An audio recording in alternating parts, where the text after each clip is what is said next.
tahun 2026.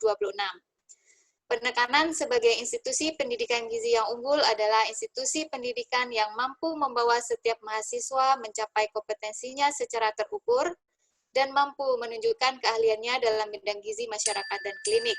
Sedangkan secara khusus penekanan visi untuk berjiwa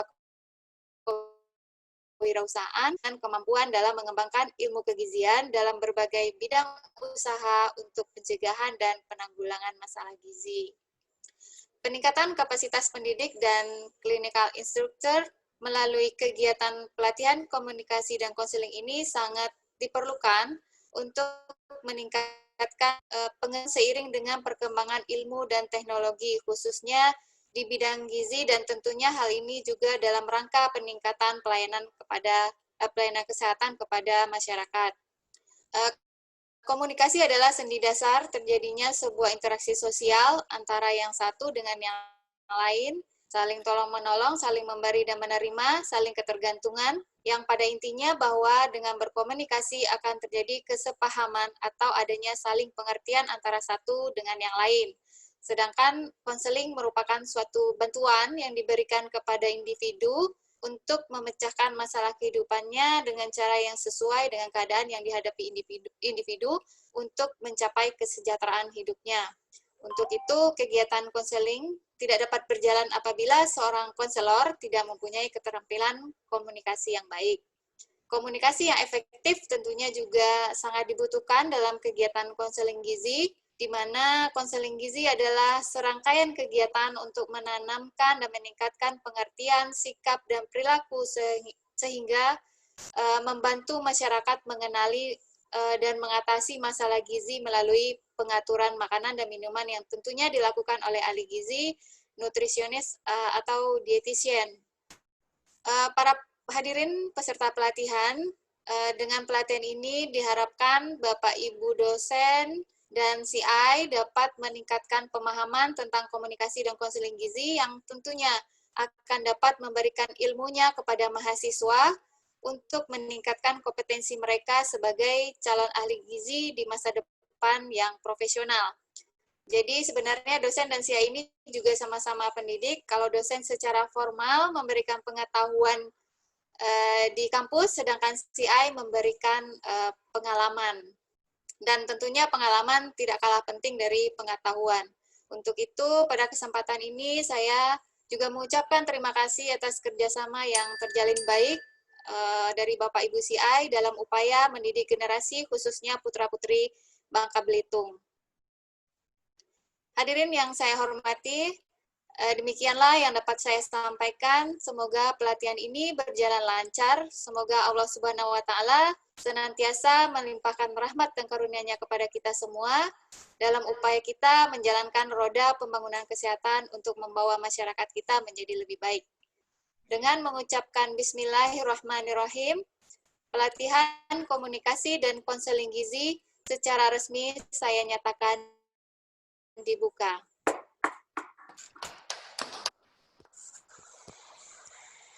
Sekian yang dapat saya sampaikan. Wabillahi taufik wal hidayah. Wassalamualaikum warahmatullahi wabarakatuh. Assalamualaikum warahmatullahi wabarakatuh. Terima kasih kepada Ibu Ori. Selanjutnya, laporan Ketua Panitia oleh Ibu Emilia SSTM Gizi. Kepada Ibu Emilia dipersilahkan.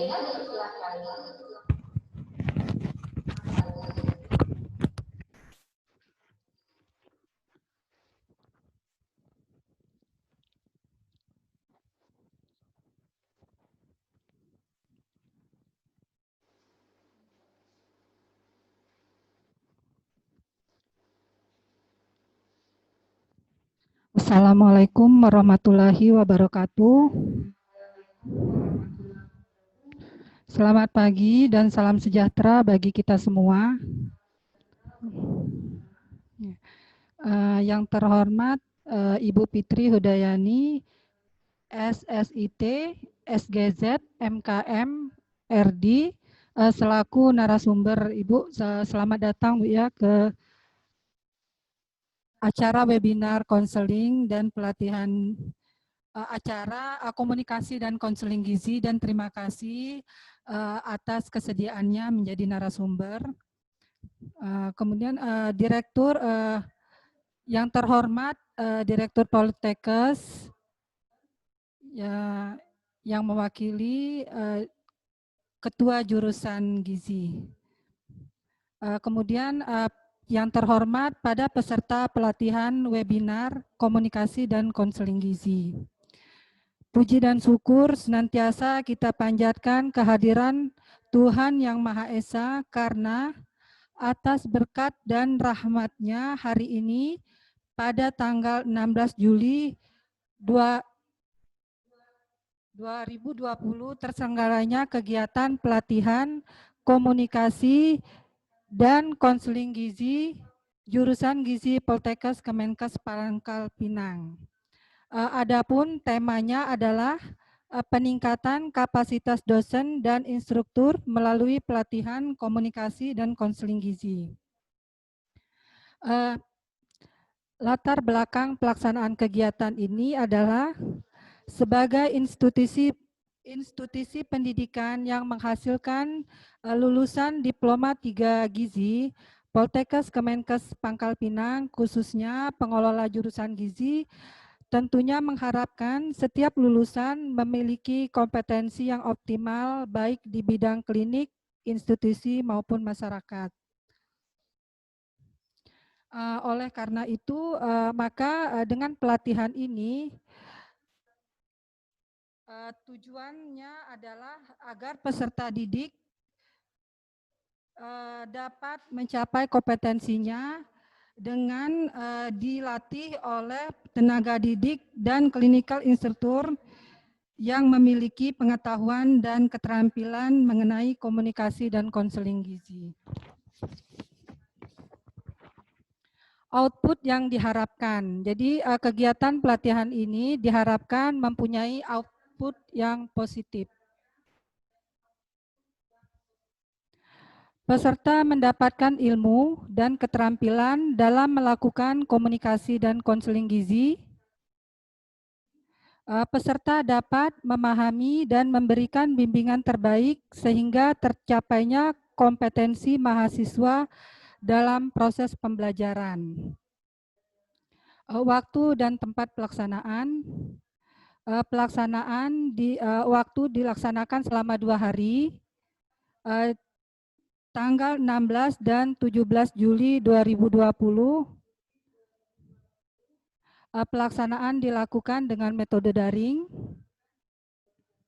Peserta pada pelatihan ini adalah dosen dan instruktur di jurusan Gizi Poltekkes Kemenkes Pangkal Pinang sejumlah 16 orang dan CI rumah sakit dan puskesmas lahan praktek sebanyak 17 orang. Sumber dana dari Dipa Poltekkes tahun 2020. Demikianlah laporan pelaksanaan kegiatan webinar konseling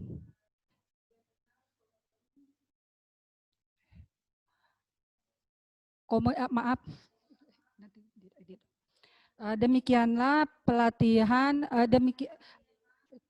penutup. Demikianlah laporan pelaksanaan kegiatan pelatihan komunikasi dan konseling gizi. Akhir kata kami ucapkan wabillahi taufiq wal hidayah. Wassalamualaikum warahmatullahi wabarakatuh.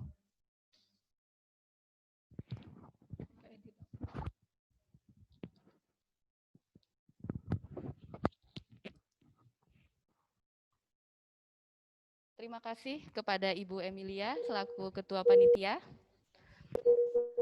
Marilah kita menyanyikan lagu kebangsaan Indonesia Raya.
Sebelum acara dimulai, marilah kita berdoa bersama-sama yang akan dipimpin oleh Saudara Eri Firmando M. Gizi.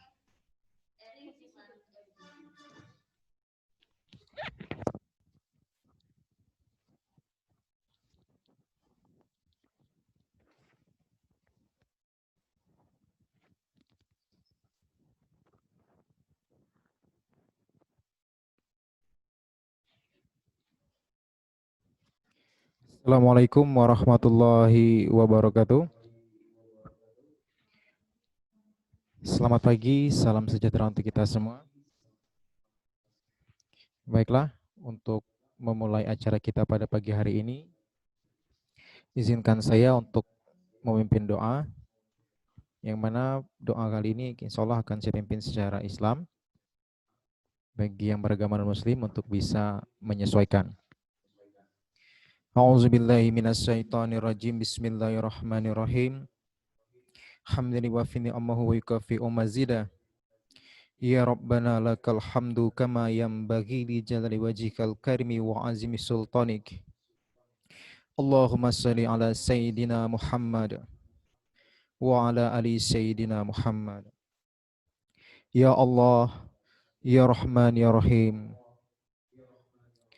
dengan mengucap puji serta syukur kehadirat-Mu ya Allah atas segala rahmat dan karunia-Mu yang telah Engkau limpahkan kepada kami sehingga kami bisa hadir bersama untuk mengikuti kegiatan meningkatkan kapasitas dosen dan CI melalui pelatihan komunikasi dan konseling gizi jurusan Gizi Poltekkes Kemenkes Pangkal Pinang pada tanggal 16 dan 17 Juli tahun 2020.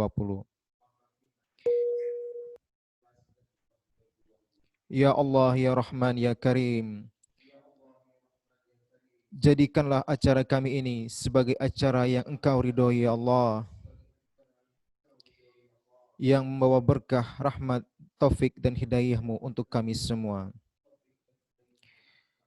Ya Allah, ya Tuhan kami, izinkanlah kami memohon, jadikanlah kegiatan ini sebagai penyegar, pembangkit, dan penggugah semangat kami dalam meningkatkan kualitas ilmu kami, sehingga kami bisa bekerja secara profesional, proporsional dengan baik dan tekun.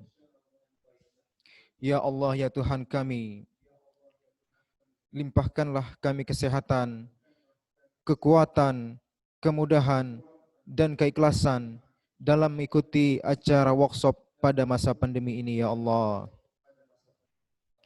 Ampunilah dosa-dosa kami, dosa kedua orang tua kami, dan para pemimpin kami, serta seluruh orang-orang yang telah mendahului kami.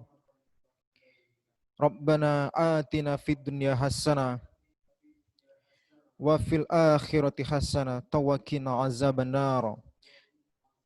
Subhana rabbika rabbil izzati amma yasifun Wassalamun al mursalin walhamdulillahi rabbil alamin. Wassalamualaikum warahmatullahi wabarakatuh.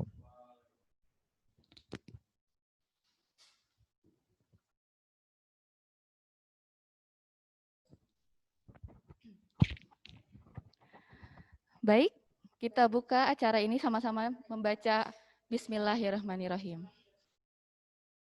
Bismillahirrahmanirrahim. Pembicara kita pada kegiatan ini adalah Ibu Fitri Hudayana, SST, SGZ, MKM.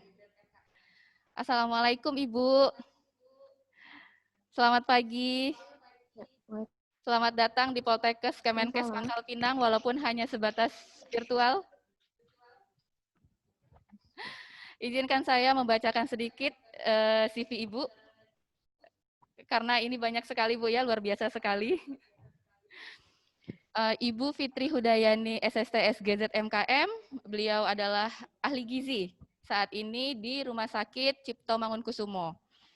Beliau lahir di Bandung tanggal 2 April 1978, mengawali pendidikan Diploma 3 Gizi di Akademi Gizi Depkes RI Bandung, lulus tahun 1999, kemudian melanjutkan Diploma 4 Gizi Klinik Fakultas Kedokteran Universitas Indonesia, lulus tahun 2002, lanjut lagi sarjana di Ilmu Gizi Stikes Binawan, lulus tahun 2010, dan memperoleh gelar master di Gizi Kesehatan Masyarakat, Fakultas Kesehatan Masyarakat, Universitas Indonesia, lulus tahun 2014.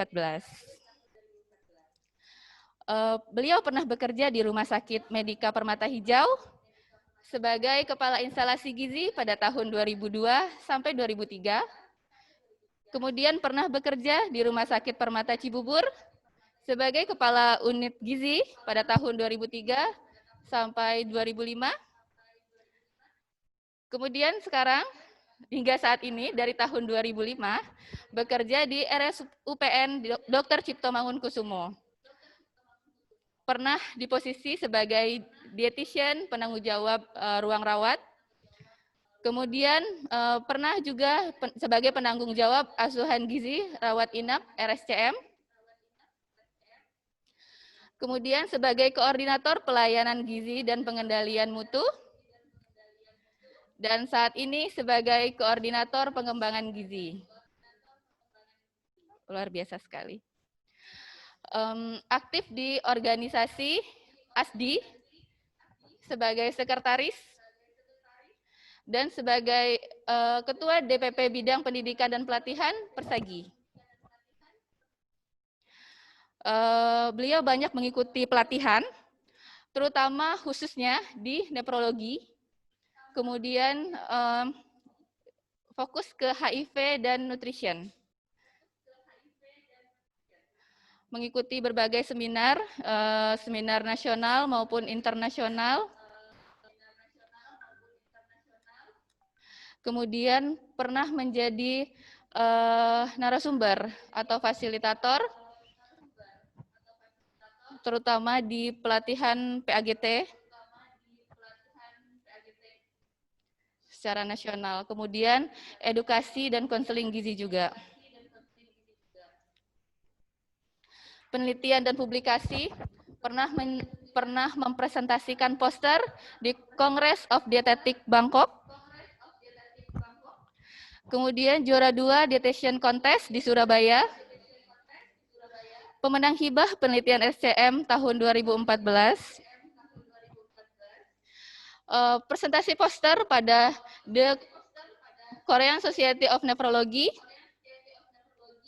Presentasi poster pada ASEAN Dietetic Congress di Hong Kong. Kemudian presentasi poster pada Korean Society of Nephrology.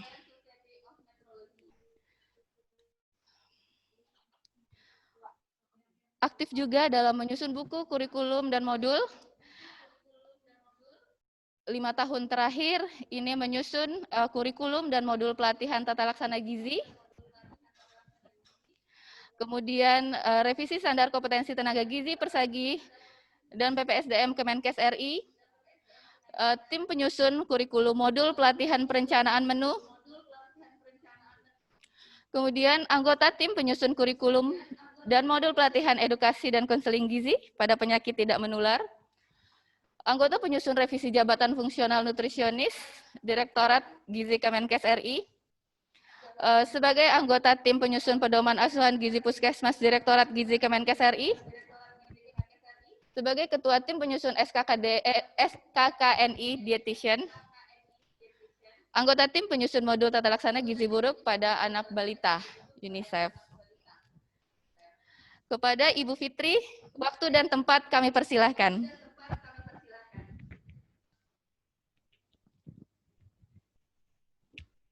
Ya, terima kasih. Sudah membuka suara saya jelas nggak ya?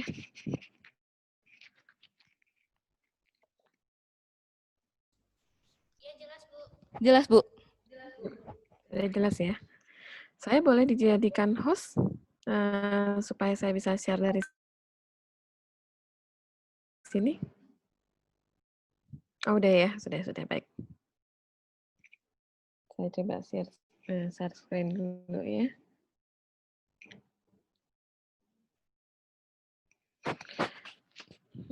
Sebentar.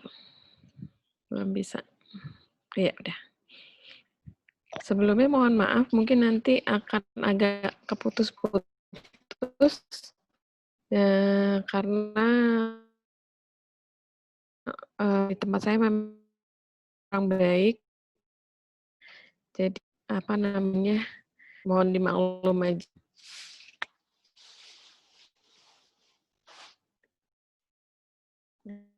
Sebentar saya siapkan dulu ya.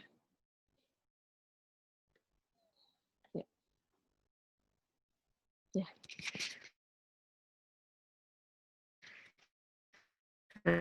Saya mulai. Assalamualaikum warahmatullahi wabarakatuh. Selamat pagi Bu Ori. Ketemu lagi kita. Meskipun kali ini lewat dunia maya. Jadi kita nggak bersua langsung. Nggak makan pempek bareng.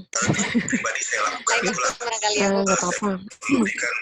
Iya. Iya, betul. Jadi bersyukur ada yang bisa digunakan untuk lanjutkan kegiatan pelatihan yang kita bisa lanjutkan. Memang kalau salah satu kelemahan dari pelatihan melalui daring ini adalah pada saat pemberian materi itu memang kita menjadi kurang begitu berinteraksi. Oleh karena itu, pada pelatihan kali ini saya akan mencoba untuk menggabungkan metodenya, bukan hanya mendengarkan saya memberikan ceramah saja, tetapi nanti sehabis materi ini saya akan memberikan penugasan. Diharapkan teman-teman bisa turut aktif untuk membentuk kelompok dan mengerjakan tugas yang sudah saya kirimkan. Saya kirimkan ada 1 kasus. Jadi nanti saya akan minta teman-teman untuk membuat kasus mandiri tersebut, kemudian saya minta untuk mempresentasikan. Jadi sebelum beranjak ke materi besok, itu ada persiapan untuk dipresentasikan kasus yang sudah saya berikan. Tapi tentunya presentasinya nggak harus yang seperti presentasi PAGT yang lengkap, ada pendahuluan, kemudian ada gambaran penyakit, nggak perlu, jadi langsung saja ke perencanaan edukasinya. Jadi bisa lebih cepat. Nah, kan bisa besok pagi, gitu. Kira-kira seperti itu ya teman-teman, nanti habis materi ini. Assalamualaikum warahmatullahi wabarakatuh. Salam sejahtera untuk semuanya. Pagi ini saya akan membawakan materi tentang edukasi gizi. Kita mengulas dulu tentang edukasi gizi dan kemudian juga tentang media edukasi. Nah, edukasi gizi ini seringkali kita menggabungkannya dengan konseling gizi. Padahal edukasi dan konseling gizi ini merupakan kegiatan yang kegiatan transfer knowledge dan keterampilan, tetapi kalau pada konseling itu lebih ke arah problem solving. Jadi, kalau misalnya seseorang membutuhkan konseling, belum tentu kita harus memberikan konten materi. Kalau konten materi, misalnya tentang diet diabetes mellitus, misalnya pengetahuan, itu masuknya ke edukasi. Tapi kalau konten materi itu tidak masuk ke dalam konseling gizi. Kalau konseling gizi itu lebih ke pendekatan, gitu. Di sini edukasi gizi. Tujuannya yaitu meningkatkan pengetahuan dan pemahaman klien akan suatu pengetahuan tertentu. Contohnya misalnya, pada diet rendah lemak. Apa sih yang berkaitan dengan diet rendah lemak itu? Kemudian pengetahuan apa sih yang terkait yang harus klien ketahui? Misalnya, saya punya pasien, setelah di-assess, pasien ini ternyata konsumsi seratnya rendah. Makan sayurnya jarang, buah-buahannya jarang. Pasien ini memiliki masalah di nilai laboratoriumnya yaitu kolesterolnya tinggi. LDL-nya tinggi, HDL-nya rendah. Nah, pada saat saya menjelaskan di edukasi gizi, saya akan menjelaskan manfaat dari konsumsi serat. Jadi saya akan menjelaskan, Pak, kalau Bapak mengkonsumsi serat yang cukup, serat itu fungsinya di dalam tubuh akan mengikat asam empedu. Asam empedu itu manfaatnya adalah untuk metabolisme lemak. Kalau asam empedu ini diikat oleh serat, maka metabolisme lemak akan menjadi tidak optimal. Harapannya, kadar lemak akan turun di dalam tubuh. Jadi penyerapan lemak yang seharusnya misalnya 100%, karena kita konsumsi serat banyak, maka penyerapannya akan lebih rendah. Nah, makanya sering dibilang, kalau yang namanya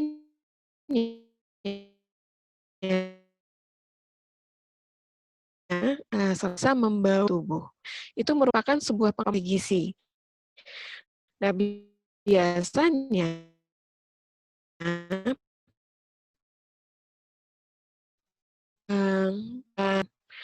kalau kasusnya itu adalah hiperlipidemia, maka tahapan informasi yang harus saya berikan itu berarti saya harus menjelaskan tentang apa nih? Tentang lemak, kemudian bagaimana kerja lemak di dalam tubuh, apa-apa saja yang mempengaruhi lemak itu diserap dengan baik, apa saja yang bisa menghambat penyerapan lemak, kemudian perilaku apa sih yang harus di harus dibentuk kalau misalnya si klien ini mau berubah dietnya, misalnya seperti itu. Nah, itu berada di edukasi gizi.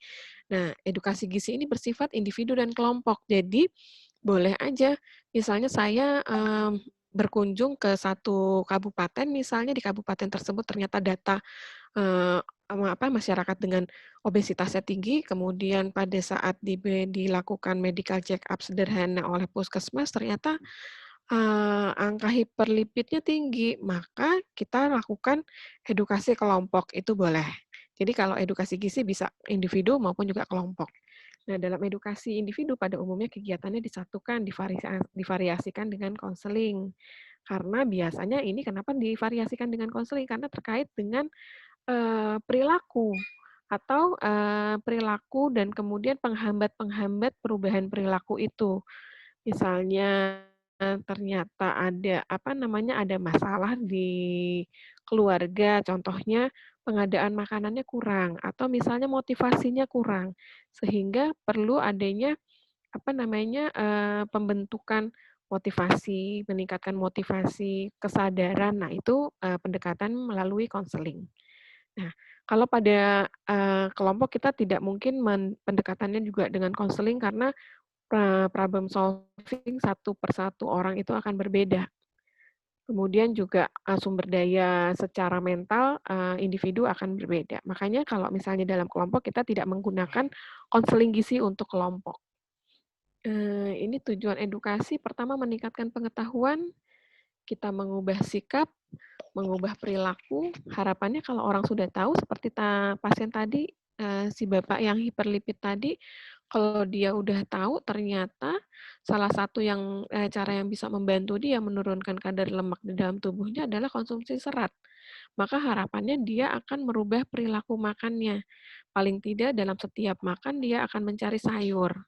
Kemudian dia akan mengubah, perilaku snacking-nya, misalnya makanan selingannya itu bukan makanan-makanan yang digoreng atau makanan-makanan yang tinggi karbohidrat, tetapi dia akan merubah menjadi buah, seperti itu. Sehingga pada ujungnya diharapkan peningkatan kualitas hidup dari klien kita. Nah, ini adalah tujuan edukasi. Kemudian, kalau misalnya seseorang dengan diabetes mellitus, kita akan kenapa sih pada pasien diabetes mellitus itu harus mengatur makanan. Nah, sasarannya itu adalah supaya seseorang bisa mencegah, komplikasi lebih lanjut, sehingga dia bisa bertahan hidup lebih lama. Misalnya dia bisa menjaga fungsi ginjalnya lebih lama lagi, sehingga hidupnya pastinya akan lebih bahagia dengan kualitas hidup yang baik. Nah, ini merupakan sebuah kebutuhan bagi seseorang. Nah, kemudian di sini untuk membantu pasien agar dapat merawat dirinya sendiri, jadi memandirikan pasien.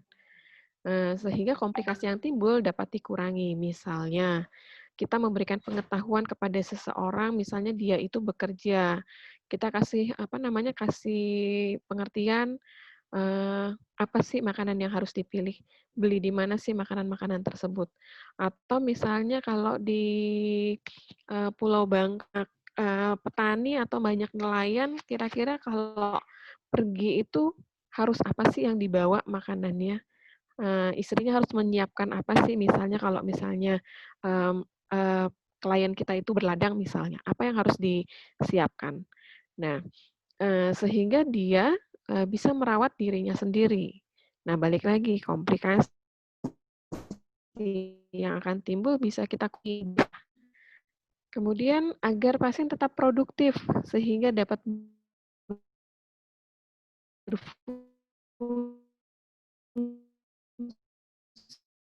berperan sebaik. Saya punya contoh pasien dengan pasien dengan HIV kronik, kayaknya pada pasien ini pasien dengan, status gizi yang kurang. Pada saat dia mengalami diare kronik ini memang dia cuti panjang pekerjaannya karena dia tidak kuat untuk beraktivitas.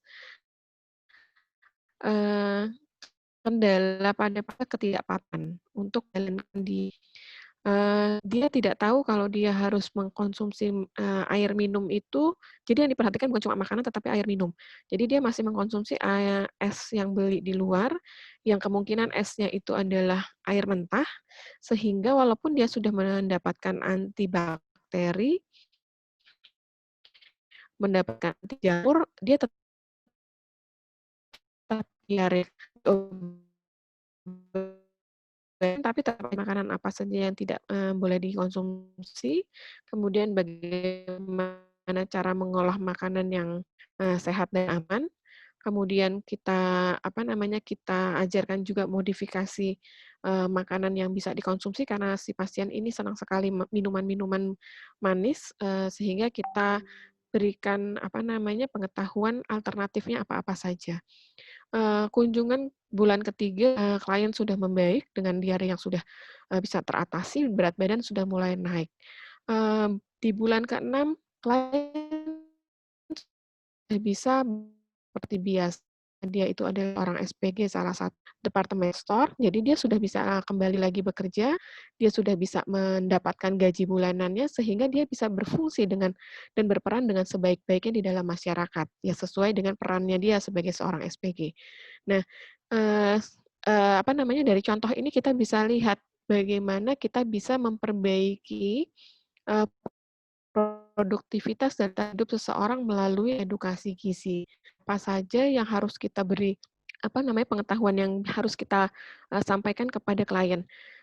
Yang sering kali, mungkin di sini ada peserta juga, dari teman-teman dari rumah sakit, dari fasilitas layanan kesehatan, Yang sering kali dilakukan adalah kita memberikan edukasi gizi itu template. Jadi kalau pada pasien itu pasti kita akan menjelaskan tahapannya adalah ini, setelah ini dijelaskan kemudian kita menjelaskan bahan makanan penukar, kemudian kita jelaskan lagi ini, tanpa kita memperhatikan hasil asesmen kita.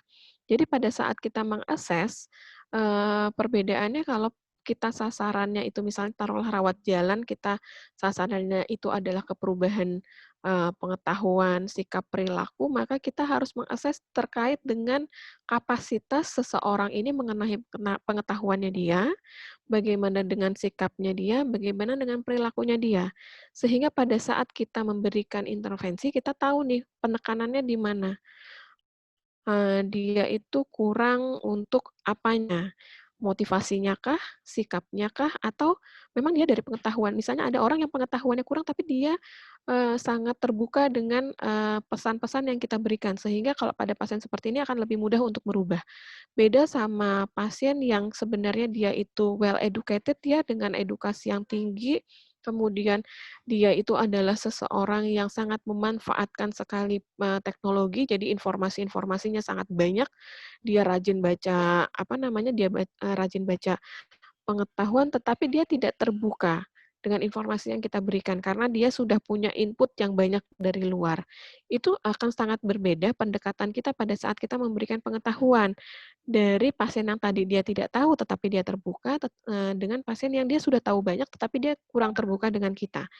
Nah, itu akan sangat berbeda sekali, apa namanya, pendekatannya, kemudian bagaimana cara kita memberikan informasi kepada klien itu. Nah, itu kita taunya dari mana? Kita taunya pada saat assessment.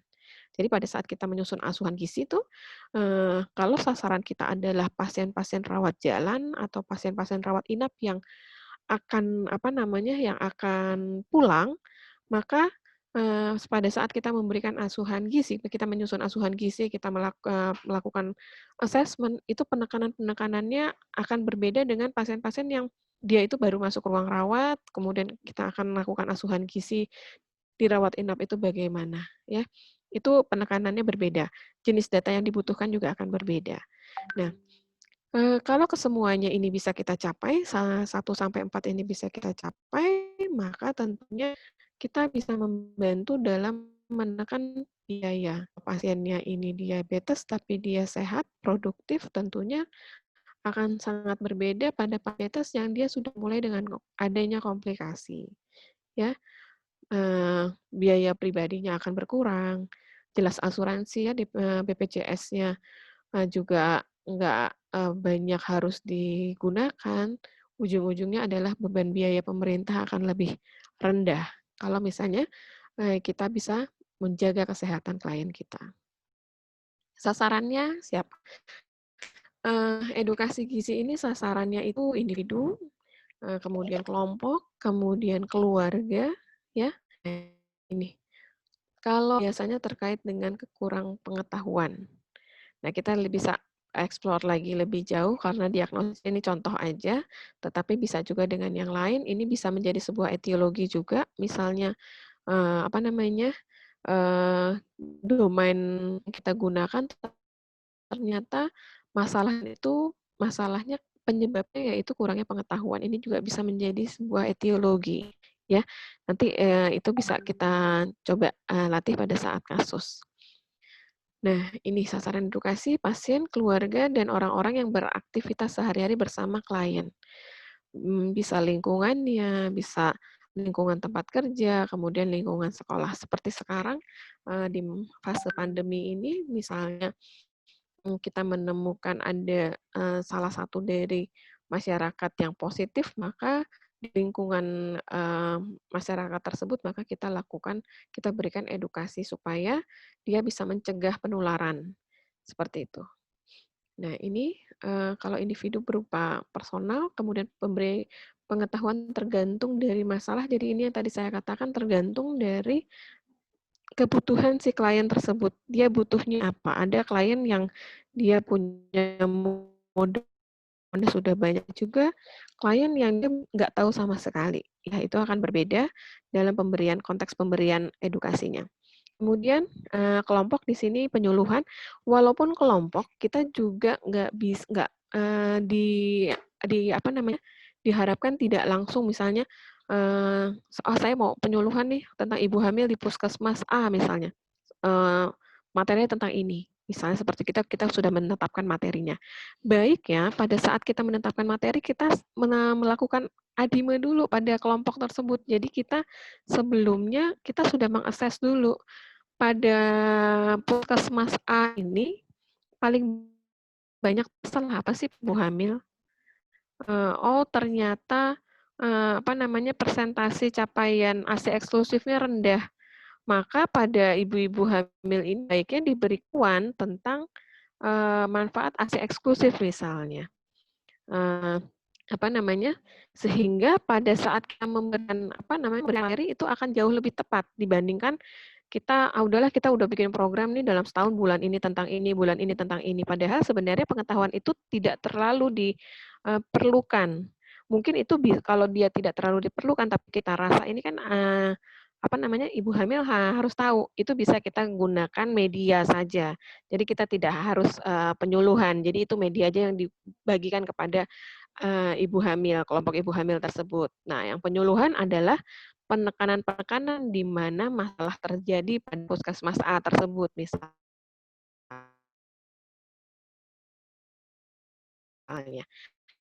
Bisa aja sih, oh ternyata di sini banyak sekali ibu hamil yang peningkatan berat badannya itu kurang optimal. Maka penyuluhan yang kita berikan adalah bagaimana cara meningkatkan apa namanya asupan energi, bagaimana cara meningkatkan densitas nilai gizi makanan dari ibu hamil misalnya seperti itu. Nah itu dengan melakukan asuhan gizi terlebih dahulu pada kelompok, boleh kita bermanfaat.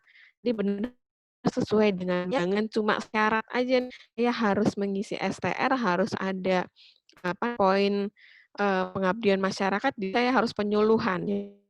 Ya udah saya penyuluhan aja deh. Baiknya ada diawali oleh asuhan gizi pada kelompok gitu. Kemudian di sini kalau penyuluhan bisa kelas, bisa pas edukasi ya, kelompok belajar atau memberikan materi sesuai pengelompokannya itu seperti apa. Kemudian ini materi sesuai pengelompokan, contohnya kalau misalkan di masyarakat itu banyaknya ada usia lanjut, ya kita jangan kasih penyuluhannya tentang makanan balita, misalnya seperti itu. Di sini jika akan memberikan edukasi kelompok, nah ini kaji ya tadi membuat asuhan gizi dulu. Nah, ini contoh aja pola makan yang baik pada diabetesi. Nah ini kita berikan kepada pasien kelompok pasien diabetes. Tapi kalau bicaranya makan yang baik untuk mencegah diabetesi, bisa jadi di sini adalah kelompok orang-orang yang sehat. Jadi lebih tepat. Jangan ngomongin syarat prinsip diet diabetes, tapi pada orang yang tidak diabetes gitu. Jadi kalau pada orang yang tidak diabetes ya konteksnya kita bicara mencegah. Nah, ini teknik assessment sebagai dasar penetapan intervensi edukasi, kemudian kita menanyakan kepada klien mengenai pengetahuan nasi penggantinya apa, atau misalnya berapa kali dalam sehari ibu mengkonsumsi makanan yang digoreng. Mana tahu yang si bapak ini menjawabnya, saya kalau nggak ada nasi nanti itu saya apa namanya saya makan tahu goreng 3, saya makan tempe goreng, udah kenyang, saya gantinya nasi itu. Nah, di situ kita bisa tahu ketepatan si bapak ini dalam memilih bahan makanan baik atau tidak. Di sini berapa kali Bu sehari mengkonsumsi makanan yang digoreng? Ya, saya kalau lagi sambil nonton saya makan pisang goreng. Terus nanti sore saya nemenin anak saya main, saya beli gorengan lagi. Seperti itu kita bisa menggambarkan. Nah, kita tanya lagi, Bu, kalau makan sehari 3 kali, ini apa? Ikan goreng, tempe goreng. Nah, kita bisa menggambarkan kira-kira sehari berapa kali dia mengkonsumsi makanan yang digoreng. Padahal kita lihat, oh kolesterolnya tinggi, LDL-nya tinggi. Maka kita tahu nih nanti koreksi pengetahuannya di mana. Ya, seperti tanyakan kebiasaan makan berdasar yang mendasar untuk ketemu esensi, kan menjurus makanan-makanan yang memang dia tinggi natrium. Contohnya kletikan, snack, kerupuk, ya. Kerupuk itu nggak ngenyak, kamu nutriumnya tinggi, lemaknya tinggi, ya. Jadi gampang kalau misalnya Bu senang makan kerupuk, kerupuk senang banget saya sehari-hari. Kita udah bisa bayangkan kira-kira asupan natrium dia berapa banyak, ya. Nggak usah kita pakai buka software analisa persatu kita aja jenis makanan yang dominan natriumnya di surga, di mana kita udah bisa tahu gambaran kira-kira asupannya itu berapa banyak. Nah, kalau itu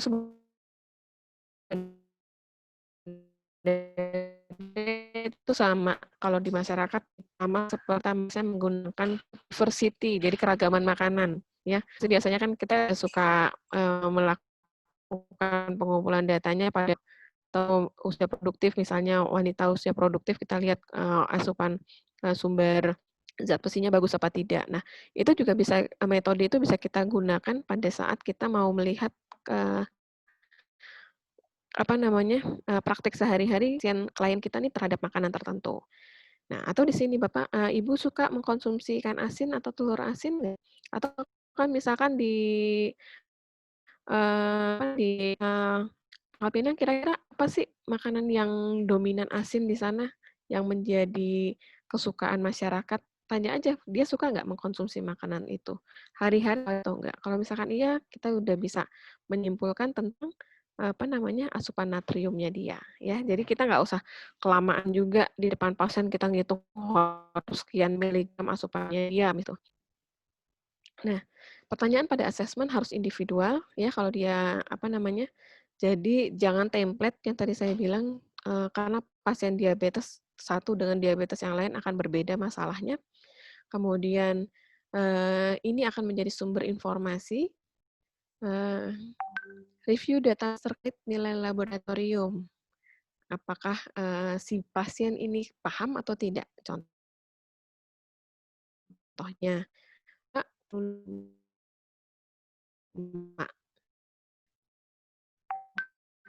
kira-kira Bapak punya nggak, Pak?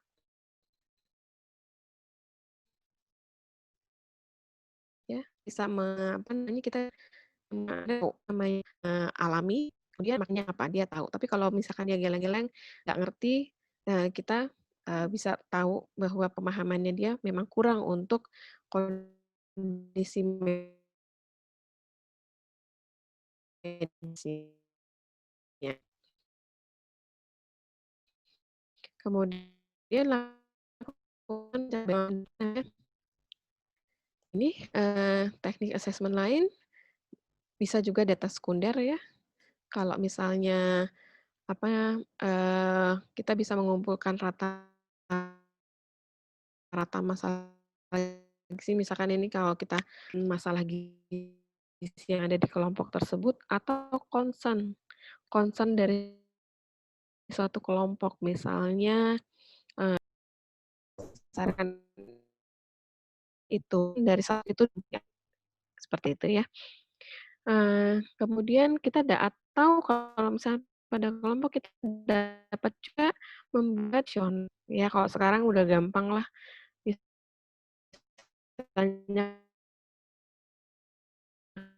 kalau pakai HP kita kasih, misalnya kita punya pasien yang dia punya handphone, kita bisa kirim lewat WA-nya, kita minta dia untuk isi, atau misalnya bisa juga kalau misalkan klien itu nggak punya HP, bisa kita isikan, dia jadi dibukain Android kita,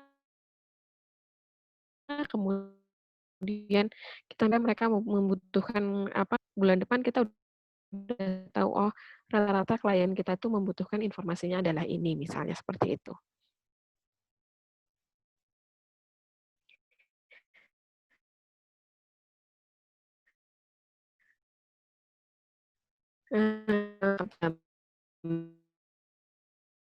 Kalau kita tahu ideologinya secara tajam ya Pak, kita bisa memecahkan masalah yang sebenarnya.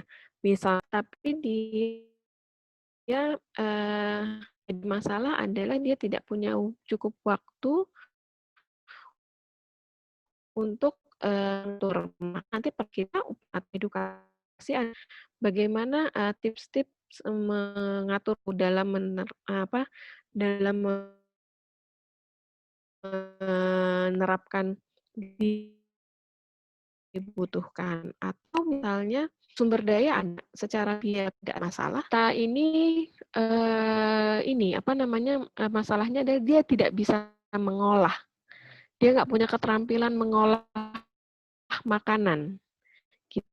Sehingga kita yang harus edukasi yang harus kita berikan adalah bagaimana cara memasak, mengolah makanan, menu-menu yang praktis yang sesuai dengan kemampuan si klien kita. Jangan sampai kemampuan dia kurang, ya, kemampuan si klien kurang dalam mengolah makanan, kita bikin menunya itu adalah steak daging, seperti itu. Kita bikin menunya itu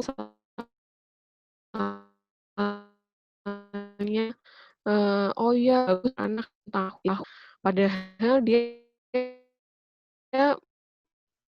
masak tumisan aja keterampilannya kurang, ya. Jangan sampai kita memberikan informasi di edukasi itu yang tidak produktif terhadap pasien. Jadi kita sesuaikan betul. Kemudian diagnosis gizi terkait dengan domain lingkungan dan perilaku, ya. Ini biasanya bisa menjadi sebuah etiologi kurangnya pengetahuan. Nah, kemudian juga informasi-informasi makanan contohnya harus kita sesuaikan, misalnya pembiayaan. Pasiennya itu menggunakan BPJS kelas 3. Kita lihat di data umumnya, dia itu misalnya hanya berkebun saja, yang penghasilan rata-ratanya misalnya menengah ke bawah.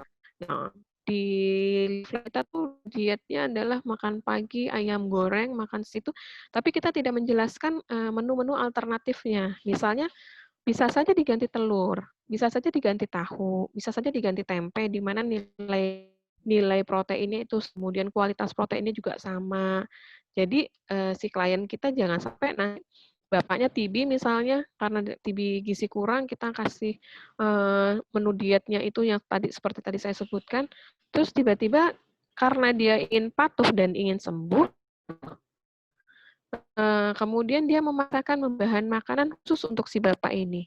Ternyata bapak ini punya anak 3, yang satu masih balita, yang masih usia. Kita mengorbankan anggota keluarga yang lain untuk konsumsi klien kita. Jadi kalau bisa, ya kita sesuaikan juga dengan sumber daya yang memang tersedia di tingkat keluarga, seperti itu. Sama memberi penyuluhan juga gitu. Kita mau bikin cooking class deh untuk penyuluhan supaya menarik, misalnya di puskesmas atau di rumah sakit. Cobalah buat menu resepnya itu yang memang bisa diterima oleh klien-klien kita, ya.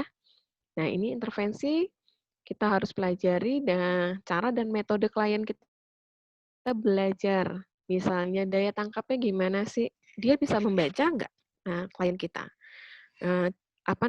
Baca tulisnya lancar atau tidak? Atau dia tipikal orang yang concern atau yang cuek? Ya, itu akan mempengaruhi metode kita. Kalau dia itu orangnya cuek ngau, kita jangan juga terlalu concern untuk memberikan informasi yang habisin waktu. Kalau misalkan kalau kita mendapatkan klien dalam edukasi konseling dan dia itu adalah orang yang tidak mau tahu, maka kita boleh untuk tidak memberikan sama seperti klien yang lain. Artinya nggak usah terlalu banyak informasi, kemudian tidak usah terlalu lama, kemudian juga kita tidak usah yang semuanya kita jelasin, nggak apa. Kecuali kalau memang klien kita itu memang orang yang terhadap informasi berikan. Kemudian cara menerima informasi, kita bisa lihat dia itu adalah orang yang mau memperhatikan atau tidak, ya. Itu akan berbeda cara kita menyampaikan informasinya. Kemudian jika dibutuhkan dapat disusun kurikulum sederhana, ya. dalam memberikan edukasi. Nah, ini biasanya kurikulum sederhana ini biasanya kita gunakan pada saat kita memberikan penyuluhan. Jadi bikin AP-nya. Kemudian tetapkan tujuan dari edukasi gizi, kemudian sesuaikan dengan kemampuan klien. Ya, ini penting sekali. Kenapa kita harus menyesuaikan dengan kemampuan klien agar implementasinya itu berhasil, agar informasi yang diberikan oleh kita kepada klien itu memang itu bisa dijalankan.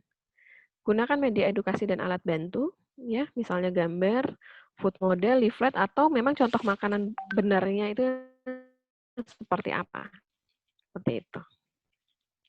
Nah, ini informasi dalam edukasi, informasi dasar, ini contoh informasi dasar ya, misalnya penyakitnya, penyebabnya, pengobatannya jika dirasa perlu, kemudian pengaturan makannya, aktivitas fisik yang dibutuhkan itu apa.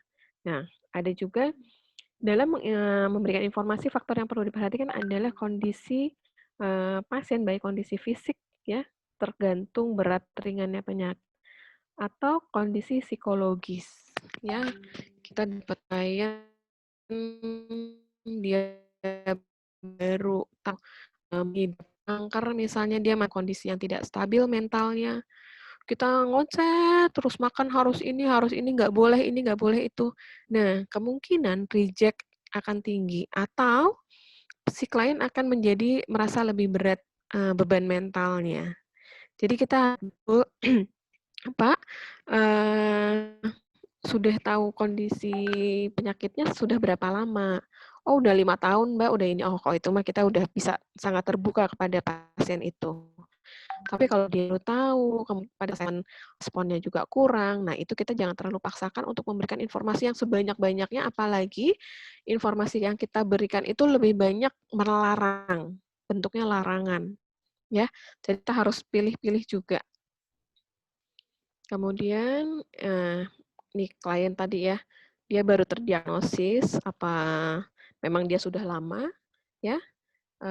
Biasanya kan taruhlah pasien DM aja, kalau dia baru tahu dia DM, dia udah mikir, saya akan menderita ini, nanti saya akan seperti ini ya. Jadi konflik di psikisnya masih tinggi.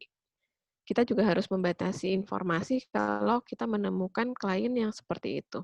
Kemudian ada kalanya kita juga mengisi kontennya itu membesarkan hati klien kita, ya. Banyak sekali teman-teman yang bukan mengeluhkan tapi menceritakan kalau ke gizi itu lebih banyak curhat. Kita bagaimana cara kita membatasi supaya dia tidak terlalu banyak menyampaikan yang konteksnya tidak makanan atau tidak gizi, tapi kita juga harus tahu bagaimana caranya kita menyikapi si klien. Kemudian informasi lain, nah, ada informasi bagi lingkungan ya, ini biasanya pada penyuluhan, kemudian adanya kegiatan jasmani yang sesuai dengan penyakit yang diderita atau yang diidap oleh klien kita. Kemudian bisa juga pengenalan tanda-tanda bila pasien mengalami gangguan, contohnya pada pasien-pasien diabetes. Nah, kita lakukan monitoring evaluasi pasca edukasi. Ini untuk mencapai tujuan edukasi, setiap individu pastinya akan berbeda-beda karena apalagi kalau pasien-pasien rawat jalan, karena sumber dayanya berbeda. Jadi sumber daya itu bisa sumber daya kemampuan dia mengakses makanan, bisa jarak rumah dengan pasar misalnya, atau kemampuan daya belinya, atau misalnya pengetahuannya. Ya, saya pernah ketemu pasien, edukasi pertama dia diberikan informasi untuk membatasi garam. Kemudian pasien tersebut datang 2 bulan kemudian dengan kondisi hiponatremi. Berat badannya turun dan pasiennya sangat lemah. Ternyata si pasien ini tidak mengkonsumsi garam sama sekali. Padahal anjuran sebelumnya adalah membatasi garam. Kata membatasi ini membuat dia takut. Berarti kalau udah dibilang membatasi, berarti itu adalah zat yang sangat berbahaya bagi tubuh saya. Ya. Sehingga pasien ini memutuskan untuk tidak mengkonsumsi sama sekali garam dalam 2 bulan terakhir. Dampaknya adalah makanan tidak enak. Karena makanan tidak enak, dia tidak selera makan. Akhirnya asupan kurang dan dalam 2 bulan berat badannya turun, ya. Masuklah ke resiko malnutrisi si pasien ini. Itu karena misleading memberikan informasi kepada klien, ya. Kalau kita bicara gimana terus ngomongnya membatasi garam, jangan bilang nggak boleh, tapi kita bahas dulu tentang garam itu, manfaatnya apa sih di dalam tubuh. Jadi walaupun dengan kondisi misalnya hipertensi, dia sudah dengan gagal ginjal, garam tetap dibutuhkan karena garam itu adalah fungsinya ini kita jelaskan. Nah, kenapa tidak boleh lebih pada kondisi-kondisi tersebut garam? Pertama, misalnya itu meningkatkan meningkatkan aliran darah sehingga pada hipertensi akan sangat berbahaya. Apalagi kalau di pembuluh darahnya sudah mulai ada plak, misalnya seperti itu. Maka konsumsi garam itu harus dibatasi, tidak boleh. Ya, jadi kalau cuma ngomong, Pak, tolong ya garamnya dibatasin, cuma boleh kalau buat Bapak. Dia akan menganggap bahwa itu adalah zat yang sangat berbahaya bagi tubuh. Itu masih ada fungsinya dan dia masih membutuhkan. Jadi masih esensial sangat dibutuhkan bagi tubuhnya. Nah, itu juga bagaimana cara kita memberikan informasi kepada klien, ya. Nah, di sini akhirnya klien harus rombak lagi nih mindset-nya pada pasien ini. Pada saat itu saya menjelaskan fungsi garam itu sebenarnya yang sedikit yang boleh dikonsumsi itu adalah ini. Kalau diterjemahkan ke dalam makanan diperbolehkan ini. Kliennya sampai ngomong, jadi saya boleh makan ini. Kalau makan itu kayaknya saya sanggup deh dietnya. Saya sejauh ini saya nggak sanggup karena saya lemes banget. Iyalah natriumnya rendah, dia jadi sudah mulai konsentrasi juga sulit. Kita sendiri kalau misalkan diare sampai dia natrium kita kurang juga kita bisa bayangkan lah kita seperti apa. Nah, kemudian di sini monitoring dan evaluasi dapat berupa post-test secara verbal atau tertulis.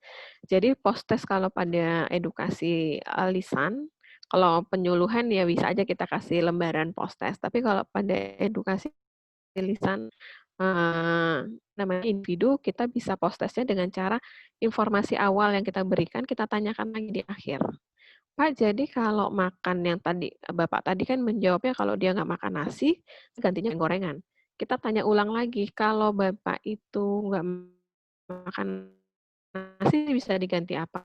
Nah, saya nanti bisa ganti bihun, saya bisa ganti misalnya ubi rebusnya berapa kalau nasinya segini? Oh, berarti yang ini dia tunjukkan misalnya dia tunjukkan post-test lagi pada saat dia kunjungan ulang.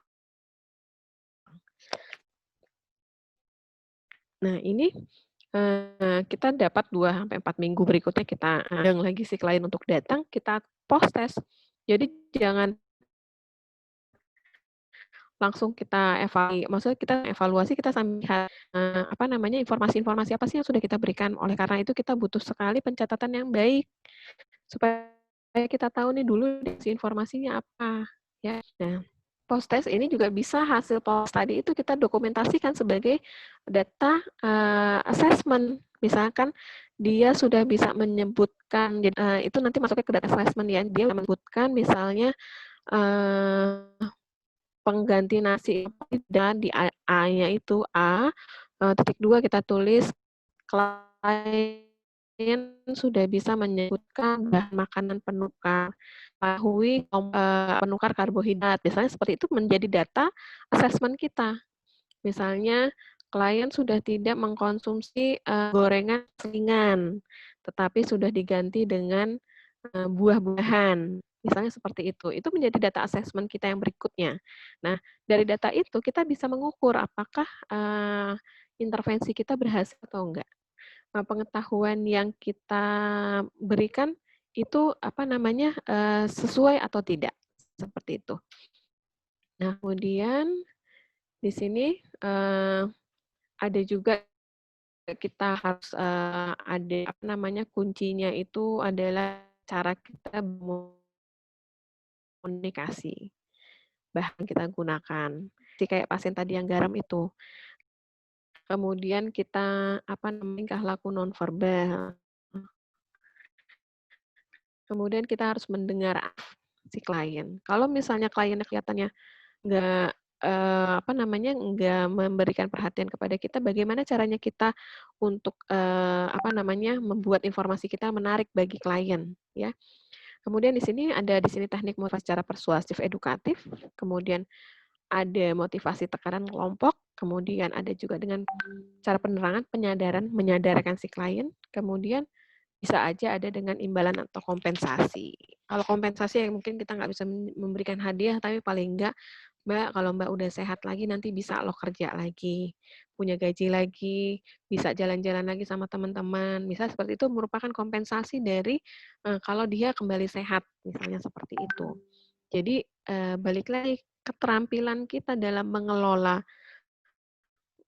situasi itu sangat dibutuhkan. Nah, kalau edukasi kita susah kalau kita ngoceh terus tanpa adanya media, ya.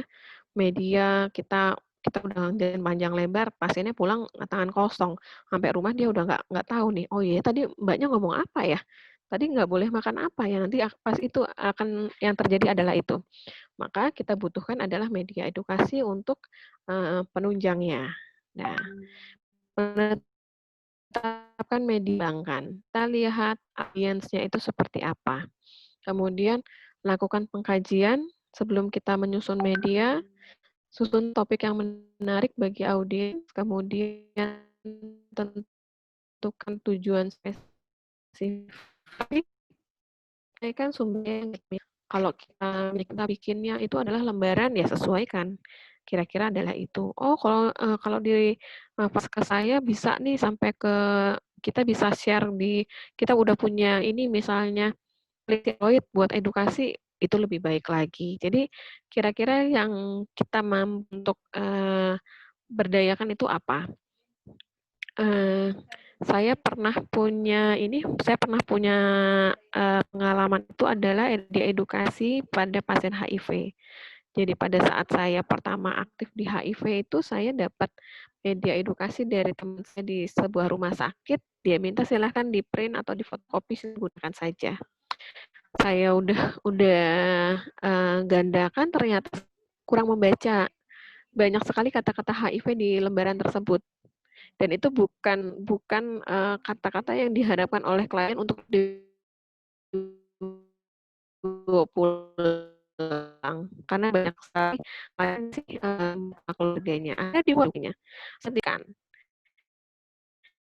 Ya, akhirnya saya harus membuat lagi media edukasi yang baru. Saya ngomongin tentang makanan, tentang gizi, tapi saya mengungkit kata-kata HIV. Itu contohnya.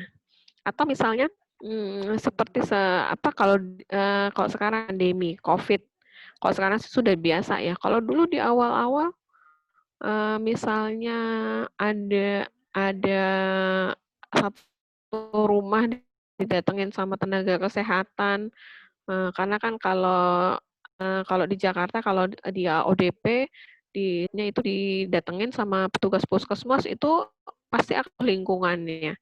Bahkan ada satu kasus lah yang akhirnya keluarga tersebut dimusuhi. Seperti itu. Nah, itu juga sebenarnya kalau misalnya kita itu juga akan mempengaruhi kalau misalkan kita mau memberikan edukasi. Ya, kita harus hati-hati betul kira-kira akan reject atau tidak si tersebut. Tapi kalau sekarang saya rasa udah sangat terbuka lah masyarakat. Tapi untuk kasus-kasus perhatikan juga. Nah, ini contoh, ini punyanya Kemenkes. Dia edukasinya, jadi kalau di Kemenkes itu ada tim untuk promkesnya memang, sehingga dia setiap kali membuat media itu cukup baik, ya. Nah, ini diabetes mellitus, kenapa dia nasi merah, kenapa dia sayur-sayuran, karena memang ada penekanan untuk mengkonsumsi serat yang cukup tinggi. Ya, jadi untuk gambar ini ada maknanya. Nah, ini contoh buklet, saya pernah buat buklet. Ini contoh flyer. Kemudian ini contoh saja misalnya media anak hanya pada kita mau kasih di PAUD, misalnya kita bagi ada makanan-makanan yang memang dianjurkan pada anak tersebut. Ini misalnya ini contoh. Ini jadi sama aja sih seperti di kita. Ini juga ini ada contoh buklet nih. Ini contoh media edukasi yang lain. Ini adalah contoh media food label. Nah, nanti besok saya akan tampilkan dari beberapa mahasiswa yang membuat media edukasi. Nah, ini contohnya. Jadi ini pemaknaannya baik ya. Ngomongin tentang sarapan pagi. Kalau sarapan pagi dia bisa terbang. Artinya dengan sarapan pagi itu energinya itu sangat baik. Energinya cukup. Jadi dia mau sekolah, dia mau menggapai apapun dengan energi yang cukup itu bisa, ya. Nah, ini juga contoh makanan yang bergaram. Jadi kalau misalkan, oh saya mau buat media edukasi untuk masyarakat, misalnya di wilayah kerja kita itu, oh di sini banyak konsumsi natrium. Nah, itu apa di sana? Misalnya kerupuknya, kemplangnya kah yang tinggi natrium itu bisa masuk ke sini. Jadi misalkan 5 makanan tinggi natrium. Tulis nomor 1 itu adalah yang paling tinggi biasanya, sampai yang paling rendah. Ya. Nah, ini contoh alat bantu. Ini misalnya tomat. Tomat itu dia unggul di mana sih? Unggulnya di vitamin C. Ya. Seperti itu. Ini akan lebih mudah untuk dipahami oleh klien. Dan gampang untuk menjelaskan. Nah, ini ada paha ayam. Paha ayam itu protein yang tinggi. Jadi untuk kita unggul di protein. Ini semangka. Semangka itu dia unggul di vitamin C dan vitamin A. Ya. Nah, ini misalnya ini untuk anak-anak bagus nih, karena ininya tinggi, vitaminnya tinggi. Nah, saya mau sedikit mengulas, mungkin di sini ada teman-teman rumah sakit yang juga bertanya-tanya, kalau misalkan pada masa pandemi, kita kan nggak bisa nih kayak tadi jelasin ke pasien berlama-lama. Nah, kalau misalnya kita punya pasien yang kita di fase kita itu screeningnya tidak terlalu, misalnya masih kita masih ragu-ragu apakah dia itu berpotensi untuk COVID atau tidak, maka yang harus kita lakukan adalah batasi kontak, kemudian kontak jangan lebih dari 15 menit, dan kalau bisa kita punya jarak untuk memberikan edukasi konseling. Ya, ada jaraknya, idealnya adalah 2 meter. Jadi kalau bisa dikasih garis merah lakban di lantainya, kita minta klien jangan melewati garis tersebut. Konselor wajib menggunakan alat pelindung diri, ya, menggunakan APD. Kemudian paling tidak kalau misalkan saya nggak harus pakai yang coverall, yang ketutup sama sekali, karena itu misalnya itu bukan pelayanan di zona merah, tapi di zona kuning, tapi tetap kita menggunakan masker. Kemudian kalau kita tidak menggunakan N95 pakai face shield, jadi penutup pakai seperti plastik penutup muka. Kemudian tidak kontak, tidak salaman dengan klien kita. Kemudian kalau misalnya masih banyak informasi yang harus kita sampaikan, kalau bisa kombinasikan dengan cara telehealth. Jadi minta nomor HP-nya atau nomor WA-nya, kita lanjutkan dengan menggunakan komunikasi lewat WA atau HP tadi. Nah, ini pasti kita nggak bisa terlalu banyak mendalami asesmennya, makanya pada kondisi pandemi ini dibutuhkan sekali kemampuan kritis, berpikir kritis kita, di mana kita cari informasi yang seefisien mungkin, tapi setajam mungkin. Jadi nggak usah, nggak yang apa sih, oh kan belum di-recall, belum ini. Apakah recall itu butuh atau tidak, kita harus pikirkan betul sehingga kita bisa melakukan assessment yang efisien. Nah, ini tahun lalu ya. Tahun sekarang saya konselingnya seperti ini. Ya, ini selalu saya sampaikan di slide-slide kalau menyampaikan tentang gizi pandemi, karena ini sangat sekali kualitas dari muka kita, ya bahwa kita kalau kita apresiasi kan muka kita tersenyum, kemudian gerak mata kita, kok sekarang cukup sulit, ya. Nah, ini kita bisa melakukan kekurangan akses langsung dengan pasien ya, dengan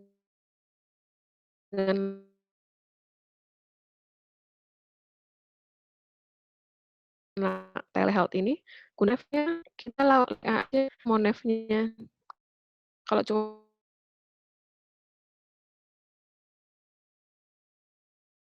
mau nanyain akan menghubungi akses kita kepada pasien. Ini contoh, bisa juga video call ya dengan pasien. Nah ini kalau di Amerika ada aplikasinya, mungkin Ibu Bapak teman-teman dosen mau mengembangkan aplikasi berbasis Android atau iOS, silahkan, itu akan sangat membantu. Di Amerika sendiri pada awal pengumuman pandemi ya 16 Maret tuh langsung lakukan telehealth nutrition. Jadi ahli gizi nutritionist dietitian itu nggak boleh memberikan pelayanan konseling secara langsung. Jadi semuanya berdasarkan melalui telehealth ya. Kalau di sana gampang, database-nya ada. Jadi kalau ada yang butuh konseling gizi, biasanya kalau di sana perawat akan merefer ke dietitian yang terkait. Jadi di sana dokter perawat akan langsung kontak dietitiannya dan pasiennya akan berlewat telepon. Ini contoh saya memberikan edukasi lewat WA, jadi saya nggak ke pasien, saya hanya mendapatkan refer dari teman saya, kemudian saya melakukan assessment, saya sudah kali. Kemudian saya memberi daftar menunya melalui WA. Saya PDF-kan, kemudian di dalam ini juga ada yang jalankan. Saya customize individu beda, kemudian kita lakukan monitoring.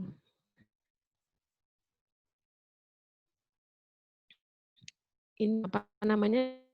Ini setelah ini kita lakukan pencatatan seperti biasa di dokumen medik klien, tanpa kita bertemu secara langsung dengan kliennya.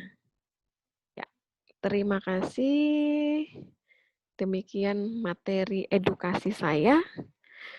Kita berlanjut ke diskusi. Silahkan. Boleh ada moderator atau gimana? Silahkan. Apa langsung aja?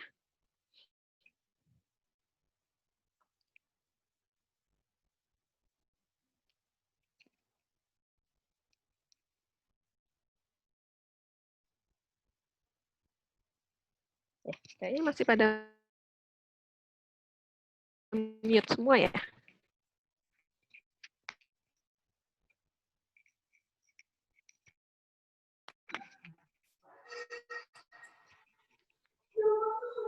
Kalau ada yang mau ditanyakan.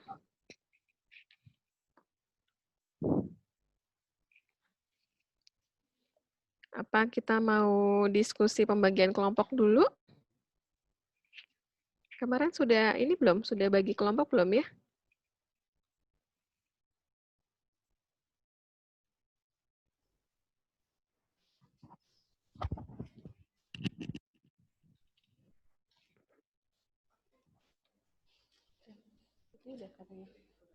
Oh, sebentar, ini ada pertanyaan ya di chat. Di chat ada pertanyaan, bagaimana cara menggali kebiasaan makan pada pasien yang tidak tahu kebiasaan makannya. Misalnya, contohnya ini misalnya pasien anak laki yang dia nggak terlalu memperhatikannya kan orang tuanya. Kalau kita nggak bisa menggali, kita nggak usah kita nggak usah, nggak ada datanya ya nggak apa-apa, nggak masalah juga. Nah nanti pada saat kita menjelaskan menjelaskan ininya, menjelaskan dietnya, biasanya nanti keluarga akan tergali lagi. Oh, nggak boleh ini ya, Bapak tuh suka makan ini. Nah, biasanya pada pasien-pasien yang kita belum dapatkan, apa namanya, kita belum dapatkan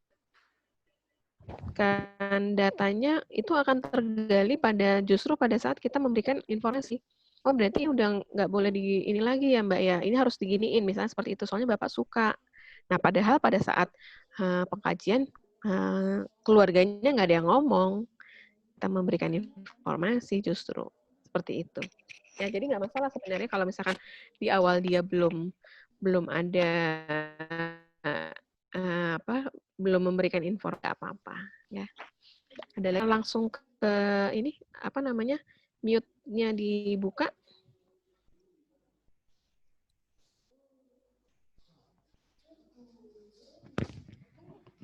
Tes. Oke. Ini dari rumah sakit. Ibu maaf, rumah sakit mana aja? tadi suaranya hilang. Selain Depati Hamzah, ya. Ada yang ingin ditanyakan lagi? Dari dosen dan PLP, jurusan gizi? Tadi saya bisa disimak. Ada pertanyaan dari luar? Yang CI?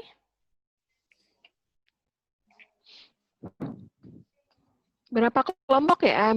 Berapa orang ya jadinya ya totalnya ya? 28, sekitar 28.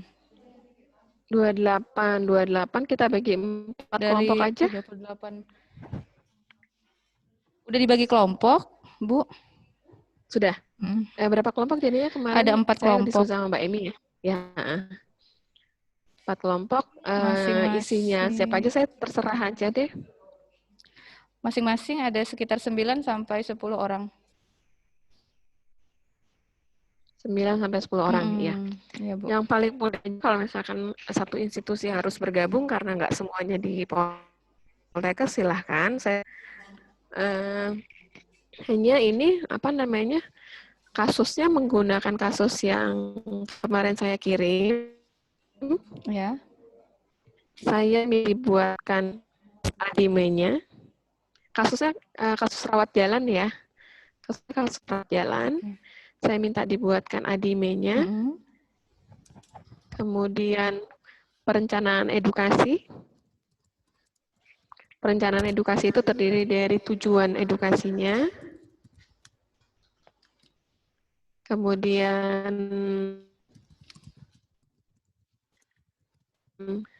akan kepada klien.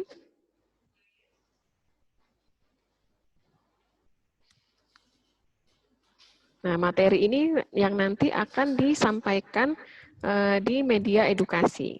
Itu aja sih. Tujuannya dan materinya.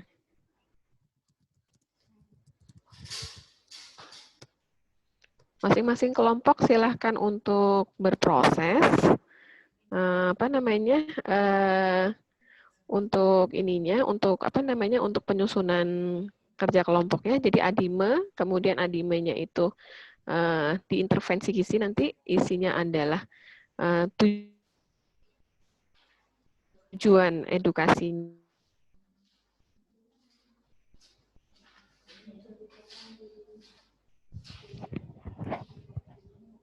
Oke, Bu, berarti mengerjakan kasus rawat jalan dan materi edukasi. Per kelompok, kelompoknya boleh dalam satu lingkungan. Kan kemarin kan katanya dipisah. Pastinya. Itu apa-apa saja. Oke. Ya. Kemudian hari ini sampai jam 12, Bu.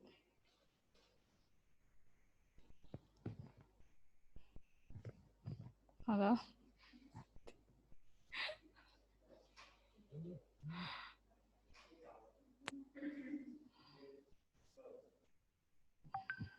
Hari ini kita sampai jam berapa ya?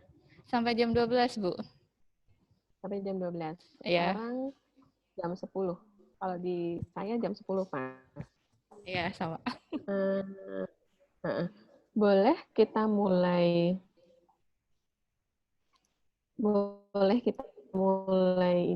berproses untuk kerja kelompok? Oh, iya. Bisa. Sudah siap semua? Kita kerja kelompok kira-kira 60 menit cukup untuk Adime sama perencanaannya.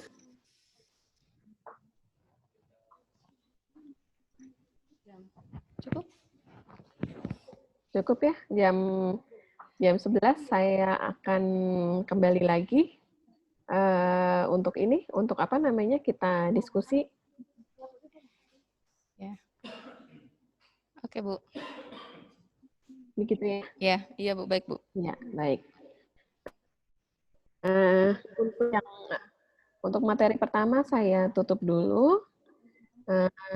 Wassalamualaikum warahmatullahi wabarakatuh. Kita ketemu lagi jam 11. Ya. Jam 11, oke. Ya. Terima kasih, Bu. Ya. Silahkan. Ya, selamat mengerjakan ya. Iya, Bu.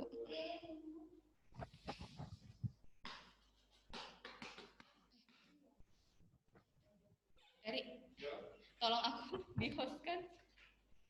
Aku mau buka mic yang tadi mau nanya.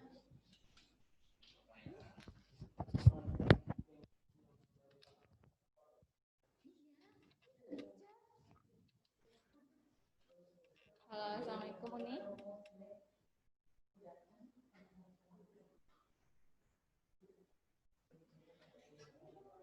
Iya, oke Bu.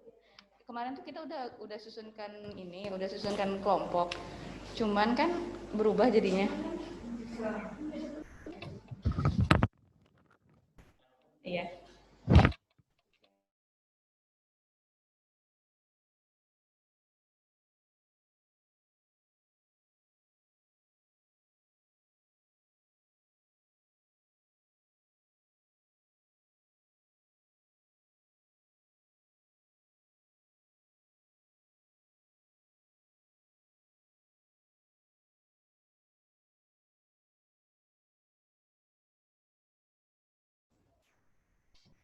Halo, tes. Untuk si air rumah sakit, kelompoknya sudah kita susun. Bisa ditampilkan, Bu Rere?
Ini kelompoknya dibagi jadi 4 kelompok. Kemarin pesan ibunya dipisah antar instansi. Jadi kami pisah antara Poltekkes, kemudian rumah sakit lainnya. Jadi ada kelompok 1, 2, 3, 4. Bisa dilihat di situ namanya. Saya besarkan. Oke.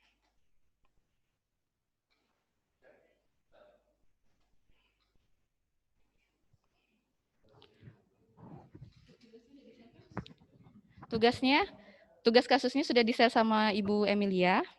Nanti kita diskusikan lagi kembali dengan narasumber sekitar pukul jam 11. Ada yang mau ditanyakan?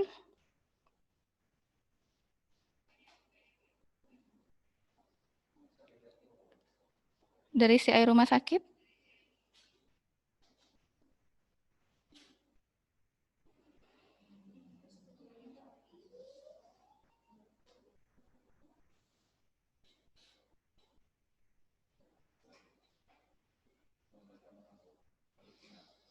Kalau tidak ada yang tanyakan, kita langsung saja ya.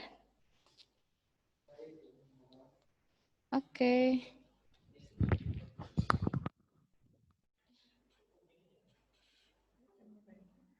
Setiap kelompok tuh nanti megang satu yang dulu ya. Yang kalian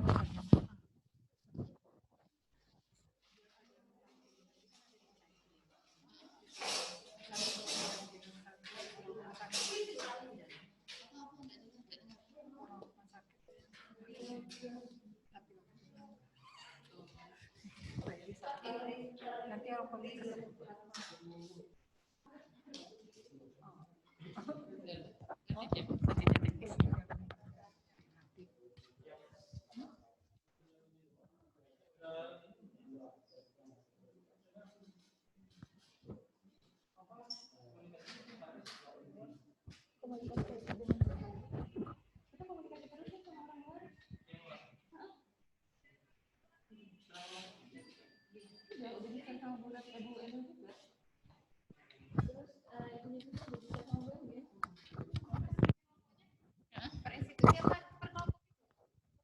Ini. kasih tahu ke masing-masing rumah sakit.